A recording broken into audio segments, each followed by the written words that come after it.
अस्सलामु अलैकुम वरहमतुल्लाहि वबरकातुहू नहमदुहु व नुसल्ली व नुसल्लिम अला रसूलिहिल करीम अम्मा बअद फ़अऊज़ु बिल्लाहिस समीइल अलीम मिनश शैतानिर रजीम बिस्मिल्लाहिर रहमानिर रहीम क़ाल अल्लाहु तआला फ़िल क़ुरआनिल मजीद वल फ़ुरक़ानिल हमीद इन्ना अंज़लनाहु फ़ी लैलतिल क़द्र वमा अदराका मा लैलतुल क़द्र लैलतुल क़द्रि खैरुम मिन अल्फ़ि शहर।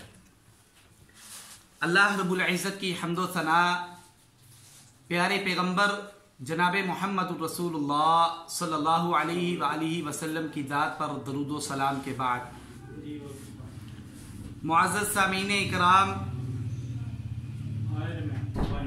रमज़ानुल मुबारक का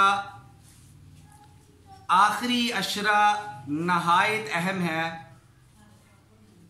इस अशरा में वो रात आती है जिसकी इबादत हजार महीनों की इबादत से बेहतर होती है।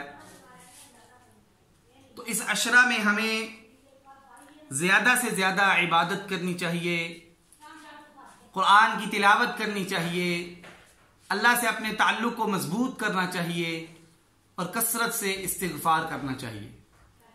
प्यारे पैगम्बर जनाब मोहम्मद रसूलुल्लाह सल्लल्लाहु अलैहि वसल्लम के बारे में आता है, अम्मा आयशा रज़ियल्लाहु ताला अन्हा बयान करती हैं कि जब रमज़ानुल मुबारक का आखिरी अशरा आता तो आप सल्लल्लाहु अलैहि वसल्लम रात भर जागते और उसमें इबादत करते और अपने घर वालों को भी जगाते और कमर कस के खूब इबादत करते। यानी कि आप सल्लल्लाहु अलैहि वसल्लम दुनियावी कामों से अपने आप को तर्क कर लेते, रोक लेते और सिर्फ अल्लाह रब्बुल इज़्ज़त की इबादत में मसरूफ हो जाते। और आप सल्लल्लाहु अलैहि वसल्लम का एक अमल कि आप सल्लल्लाहु अलैहि वसल्लम जितनी इबादत रमजान के आखिरी अशरे में किया करते थे उतनी इबादत आप सल्लल्लाहु अलैहि वसल्लम और अय्याम में नहीं करते थे। तो इस अशरे में कौन सी इबादत करनी है? सबसे पहले एतकाफ होता है। एतकाफ अपने आप को अल्लाह की रजा और अल्लाह की खुशनुदी को हासिल करने के लिए 10 दिनों के लिए मस्जिद में डेरा लगा लेना। उस एतकाफ में जो 20 रमजान से लेके 30 रमजान तक होता है उसमें हमें अल्लाह की इबादत कसरत के साथ करनी चाहिए। उसमें कुरान की तिलावत, जिक्र इलाही, इस्तिग़फ़ार और इसके साथ साथ हमें नफली नमाज को कसरत के साथ पढ़ना चाहिए। आप सल्लल्लाहु अलैहि वसल्लम ने इसी तरह इसी अशरा के बारे में हमें यह तरगीब दी है कि जो लैलतुल क़द्र की रात होती है उसे तलाश करो। जो ताक रातें होती हैं उनमें कसरत से इबादत करो। वो कौन कौन सी रातें होती हैं? वो 21 की रात है, वो 23 की रात है, वो 25 की रात है, वो 27 की रात है, वो 29वीं रात है।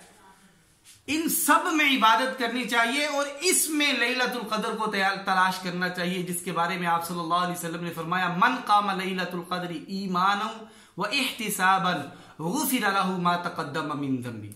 जो ईमान के साथ और एहतसाब की हालत में लैलतुल क़द्र का क़याम करता है, अल्लाह रब्बुल इज़्ज़त उसके गुज़िश्ता सारे गुनाहों को माफ फरमा देते।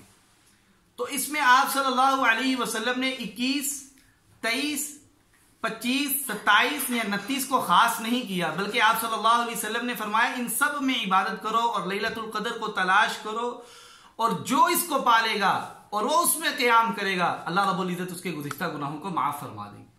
इसी तरह हमारी आयशा रज़ियल्लाहु ताला अन्हा ने पूछा, अल्लाह के रसूल अगर ताक रात मिल जाए तो कौन सी दुआ कसरत से करनी चाहिए?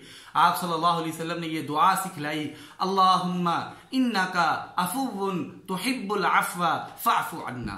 तो आज का हमारा पैगाम यही है।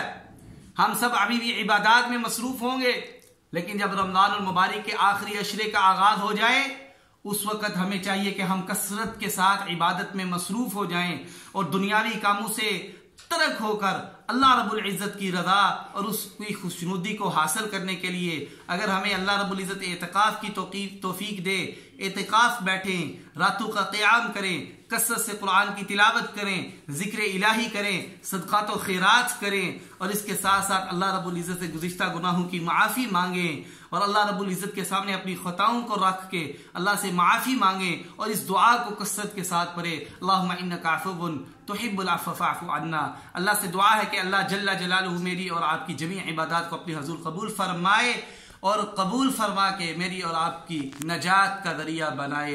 हादा मा इंदी वल्लाहु आलम बिस्सवाब। अस्सलामु अलैकुम व रहमतुल्लाह।